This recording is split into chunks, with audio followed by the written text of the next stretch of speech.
What if the greatest secrets of humanity didn't vanish? They were reframed.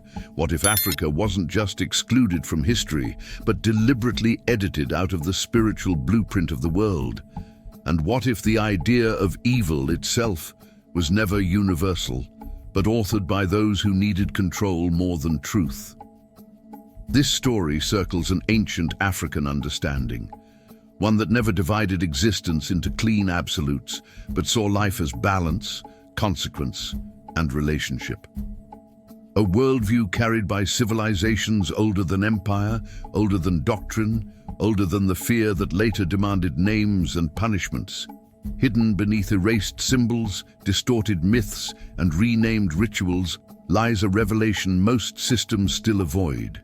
The moment humanity outsourced its moral compass, it also surrendered its memory, and Africa stood at the center of that loss, not as darkness, but as the original mirror.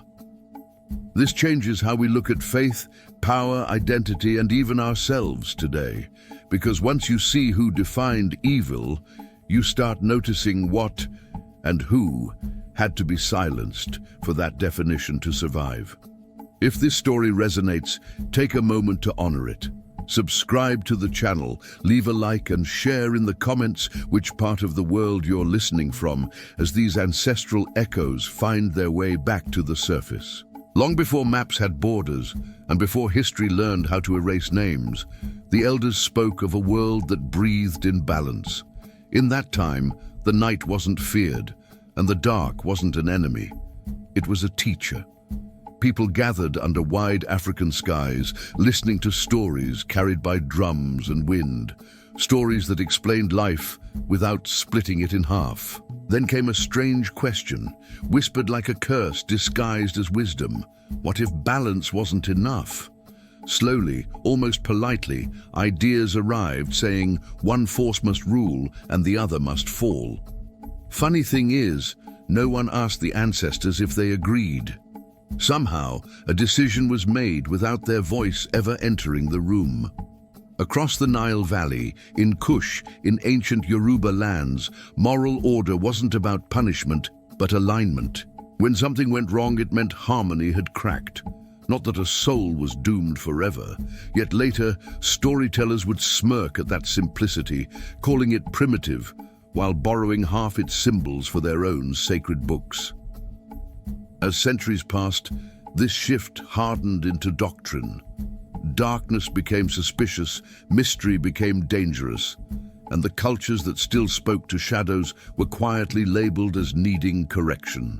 Ironically, those who claimed to define evil were often the first to benefit from fear. Still, echoes remained in proverbs, rituals, and names spoken only at night. Something ancient refused to disappear completely, as if waiting for the next layer of the story to be peeled back, where the real fracture finally reveals itself. The land itself began to change its voice when strangers arrived carrying crosses, crowns, and carefully written laws. They spoke of salvation, yet their footsteps sounded heavy, metallic, out of rhythm with the soil. Ancient cities that once aligned temples with stars now watched their calendars dismissed as superstition, their wisdom politely ignored. In places like Timbuktu and Meroe, libraries existed long before Europe learned to print. Astronomy, medicine, philosophy, all carefully preserved, all deeply spiritual. But somehow, these centers of knowledge were later remembered as footnotes, while others claimed discovery as if the sky itself had just been invented. Here's the irony no one likes to sit with. The same civilizations accused of darkness understood cycles, ethics, and cosmic order with unsettling precision. Their worldview didn't need a devil to explain suffering. That made them inconvenient. Simpler stories are easier to sell, especially when power is on the line. As belief systems clashed, African symbols were stripped of context and retold through foreign lenses. What once meant protection suddenly meant threat. What once healed was renamed forbidden. The land absorbed it all in silence, But silence, as elders know, is never agreement, and beneath that silence something stirred, a deeper memory of who first named the stars, who first spoke of order without fear. The next layer of the story waits there, where myth and history refuse to stay apart.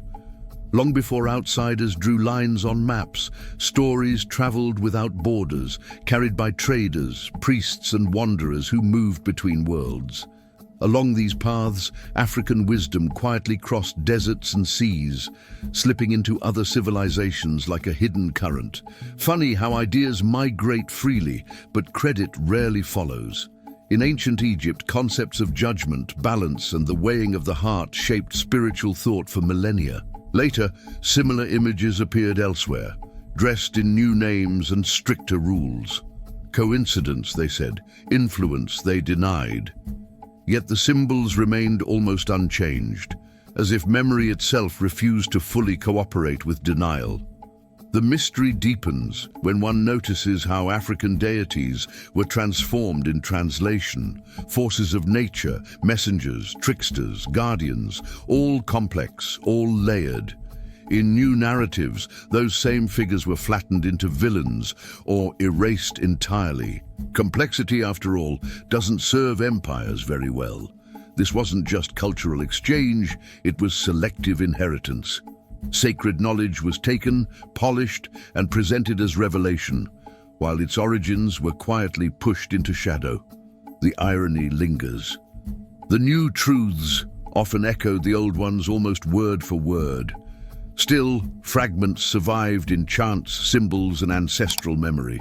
Like footprints in sand that reappear after the wind passes, these connections hint that something deeper was borrowed, and something essential was deliberately left behind. As power consolidated, fear became a language everyone was expected to understand. Rituals once performed at dawn, scented with herbs and song, were suddenly described as dangerous after sunset. It wasn't the practices that changed, only the stories told about them.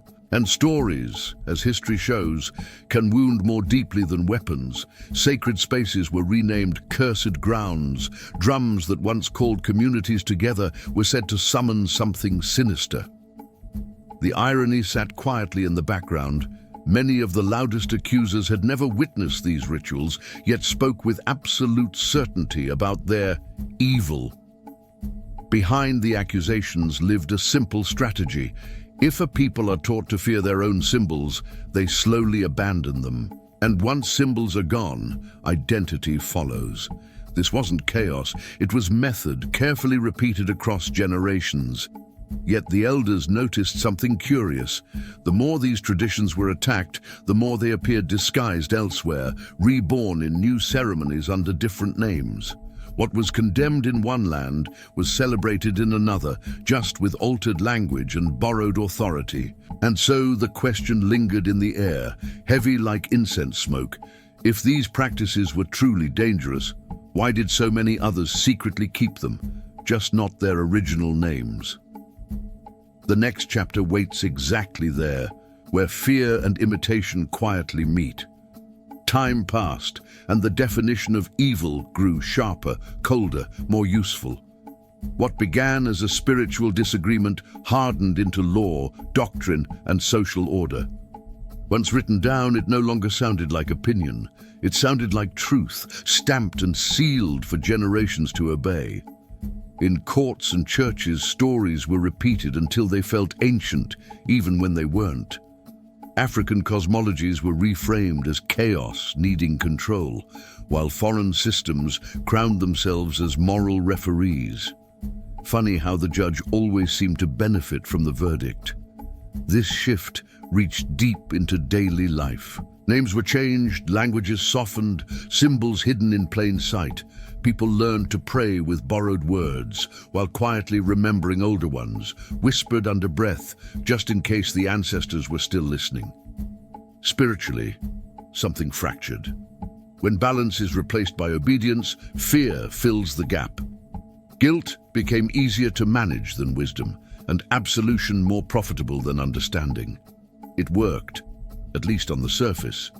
But beneath the surface, memory refused to die. In rhythm, in gesture, in instinct, something ancient waited patiently. The next layer of the story rises there, where control begins to crack and remembrance starts pushing back. Archaeologists would later stumble upon inconvenient evidence buried beneath sand and silence. Stone temples aligned with solstices, manuscripts detailing stars no one was supposed to be watching yet, symbols repeating across continents like an inside joke history forgot to laugh at. Funny how discoveries are celebrated until they complicate the official story. In caves and ruins, carvings showed beings that weren't demons or angels, but something in between, mediators, guardians of thresholds. Not pure light, not pure darkness. That grey space made scholars uncomfortable because it refused to fit the clean moral boxes everyone had agreed to memorize. Oral traditions filled the gaps left by broken records. Elders spoke of knowledge given, not stolen, of warnings ignored, not curses cast. These weren't fairy tales. They were memory systems, encoded in rhythm and metaphor, designed to survive invasion better than paper ever could. Spiritually, the message was consistent. Power without balance decays. Cultures that tried to dominate nature or spirit eventually collapsed under their own certainty. Ironically, those lessons were often preserved by the very people labeled as backward or dangerous.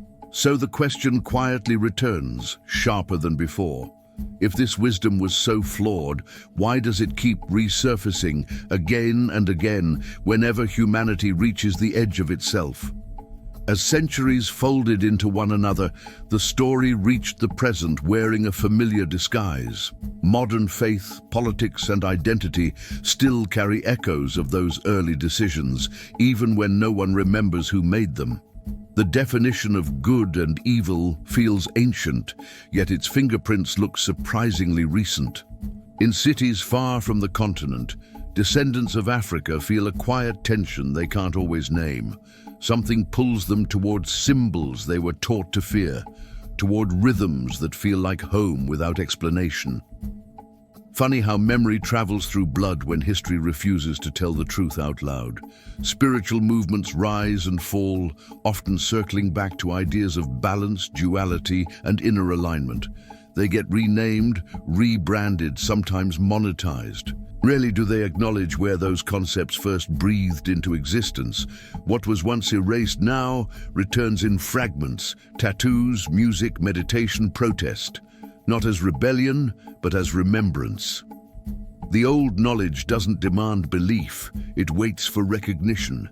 And that waiting opens another door, one that leads deeper into how remembering itself became an act of resistance, and why the final secret has never been about darkness at all. The elders would say the truth never vanishes, it just learns how to hide. In the final layers of this story, the so-called Mal reveals itself not as a force of shadows, but as separation. The moment people were taught to fear their own origins, a quiet exile began, one that needed no chains to be effective. Across the African continent and its diaspora, fragments of the old ways still surface in moments of crisis. When systems fail, people instinctively return to community, ritual, and ancestral logic. Funny how balance becomes fashionable again only after control stops working. Politically, spiritually, culturally, the pattern repeats. Those who define morality often stand far from its consequences. Meanwhile, the ancient frameworks, built on reciprocity rather than punishment, remain unsettlingly relevant, as if they were designed for cycles much longer than empires. This isn't about rewriting history with anger or devotion. It's about noticing who benefited when complexity was replaced with fear. Once you see that, the story stops sounding sacred and starts sounding strategic. And just as that realization settles in, another mystery begins to surface. If the greatest lie was naming the male, what other truths were quietly buried alongside it, waiting for someone brave enough to listen? beneath layers of silence, the sand still keeps its promises. Temples half swallowed by time whisper of rites performed not to worship fear, but to understand life's contradictions. The air around these places feels heavier, as if memory itself is standing watch, daring anyone to pretend nothing happened here. Ancient inscriptions speak in symbols rather than commands. Serpents circling suns, figures holding both light and shadow in the same hands. No warnings of eternal punishment, just reminders. Imbalance has consequences. Strange how that subtle wisdom later became unacceptable, even dangerous. Travelers who recorded these sites often struggled to explain what they felt, not terror, recognition. A quiet sense that these cultures weren't chasing salvation, but coherence. That idea didn't sit well with systems built on obedience and fear of the unknown.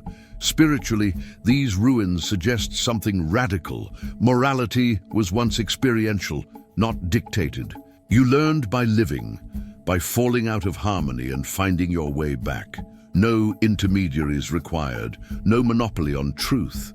And as these stones continue to surface through excavation and memory alike, they hint at another suppressed layer. One where power feared people who could navigate both light and shadow without permission. When the old paths were blocked, the knowledge learned how to travel sideways. It slipped into songs sung while working, into lullabies meant for children, into gestures passed down without explanation. On the surface, life looked transformed. But underneath, the current kept flowing. In many African societies, wisdom was never locked inside temples alone. It lived in the body, in movement, in breath. That made it hard to fully erase. You can burn books, sure, but try burning muscle memory passed from grandmother to child. Ironically, some of the harshest critics unknowingly preserved what they condemned. Symbols were copied, rhythms adapted, myths rewritten with new heroes. The source was denied, yet the structure remained intact, like a shadow that refuses to detach from the body casting it. Spiritually, this created a strange dual existence. Public faith followed imposed rules, while private faith kept older conversations alive. Not rebellion, survival. A quiet agreement between the living and the ancestors. We'll remember, even if we can't say it out loud. And in that silence, another tension formed. Because once memory survives underground long enough, it doesn't just wait, it prepares to rise, bringing with it questions no system ever planned to answer. There came a time when forgetting was no longer accidental, it was taught. Classrooms repeated clean timelines, stripped of nuance, while museums displayed fragments without context. Funny how absence can be framed as neutrality, as if silence were harmless. What vanished first were the meanings.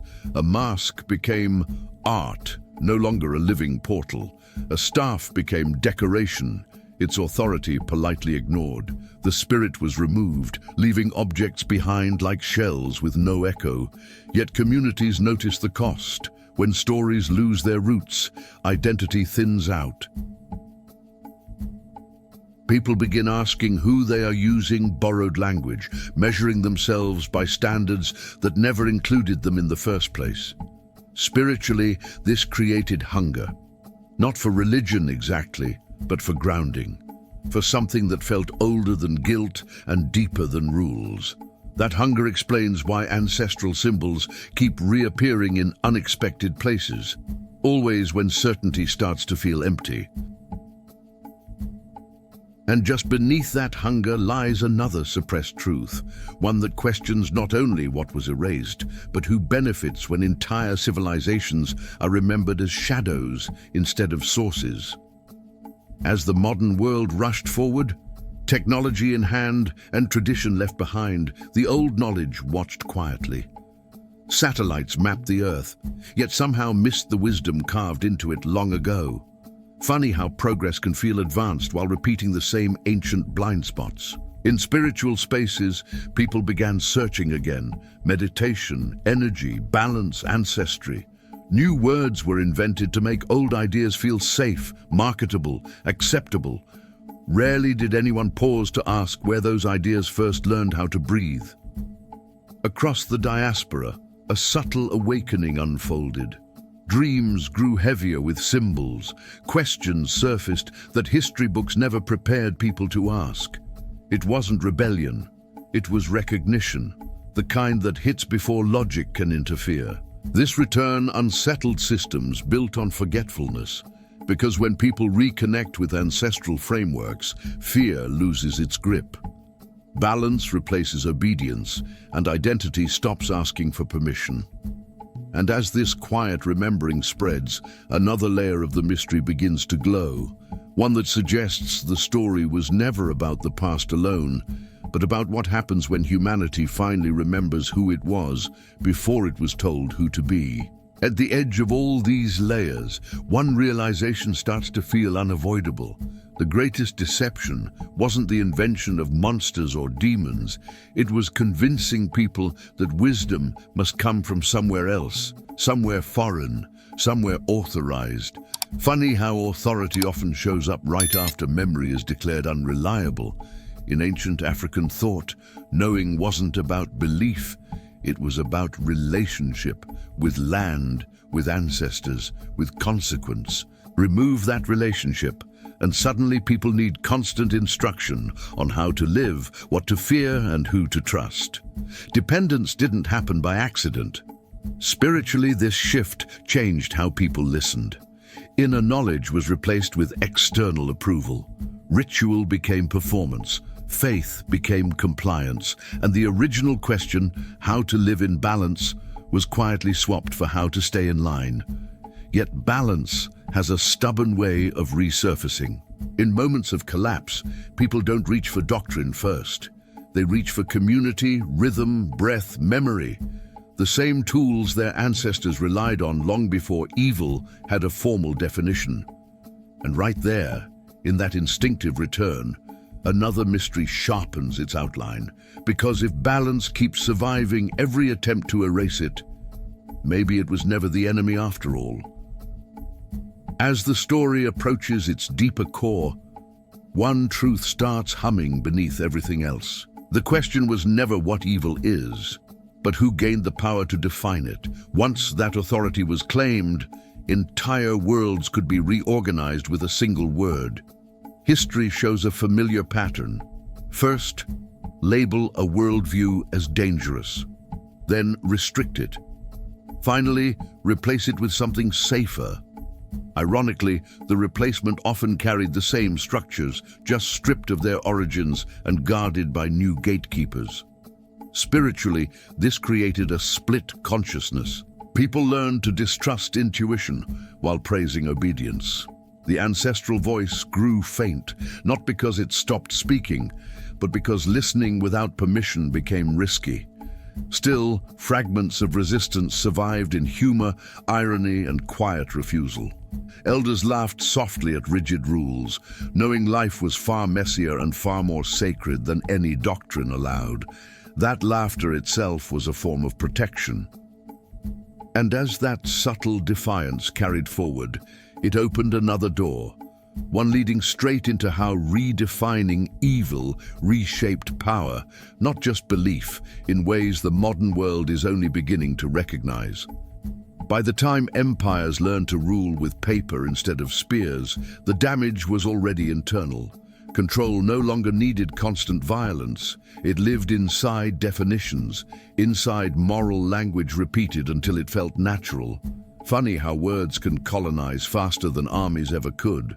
Communities, once guided by elders and lived wisdom, were now measured against foreign standards of virtue. What didn't translate cleanly was dismissed as backward. What resisted translation was labeled dangerous, simpler than understanding, easier than listening. Spiritually, this shift altered how people related to power. Authority stopped flowing from experience and became something granted from above. The sacred moved farther away, guarded by rules, titles, and fear of being wrong. Yet African cosmologies had always warned about this exact imbalance. Power without reciprocity corrodes. Leadership without accountability collapses. Those weren't prophecies, they were observations, tested across generations. And as modern systems strain under their own weight, those old warnings start to sound less like myth and more like memory resurfacing, inviting the next layer of the story to step forward. Eventually, the lie grew so familiar, it stopped sounding like a lie at all. It blended into sermons, laws, and everyday conversations, quietly shaping what people felt allowed to question. Funny how the most powerful illusions don't announce themselves. They settle in like common sense. Across generations, children inherited fears they never chose. Symbols felt heavy without explanation. Curiosity learned to hesitate. Not because answers were unavailable, but because asking had been framed as dangerous long before they could remember why. Spiritually, this created a world where silence was mistaken for peace. Conflict was avoided, but so was truth. The cost was subtle, a gradual forgetting of how to sit with mystery without needing to conquer it. Yet mystery never left. It lingered in art, in dreams, in moments when logic failed to comfort. In those spaces, the old African understanding resurfaced, that not everything unknown is hostile, and not everything defined is true. And as that realization begins to spread again, another question quietly rises behind it, preparing the ground for the final unraveling of this long-protected deception. At the very bottom of this long descent, the story circles back to something almost uncomfortable in its simplicity. What was called evil was often just autonomy, the ability to interpret the world without intermediaries. Funny how independence becomes a threat the moment it can't be controlled. African spiritual systems trusted people to engage directly with consequence. No eternal villain needed, no endless fear loop required. When harm occurred, restoration followed. When imbalance appeared, correction came through community, not condemnation. This idea frightened structures built on hierarchy because the people who understand balance don't need constant supervision. They don't outsource morality. They don't confuse authority with truth. And that kind of clarity is hard to govern. Spiritually, this autonomy lived in ritual, storytelling, and lived ethics. It wasn't abstract. You felt it in the body, in the land, in relationships. That intimacy with wisdom made external domination feel hollow, even absurd. And right there, at the edge of reclaiming that autonomy, the final mystery waits. Not asking what evil is, but whether humanity was ever meant to surrender its own moral compass at all. Like an old griot lowering his voice at the end of a long night, this revelation doesn't close, it settles. The legacy of Africa isn't buried in ruins or locked in museums. It lives in breath, rhythm, memory, and resistance. What was once called forbidden was often just familiar, too powerful to be left untouched. The sand still guards names not yet spoken aloud. Beneath it, sleep stories, symbols, and truths that refuse to die, waiting for the moment humanity is ready to listen without fear. The past was never behind us. It has been walking beside us, patient, watching. To remember is not to reject the present, but to heal it. And every time this knowledge resurfaces, it whispers the same thing. The story isn't over. It never was. If you feel this echo, stay close, subscribe to the channel, activate notifications, and walk with us into the next unveiling, because many mysteries are still dreaming beneath the weight of time.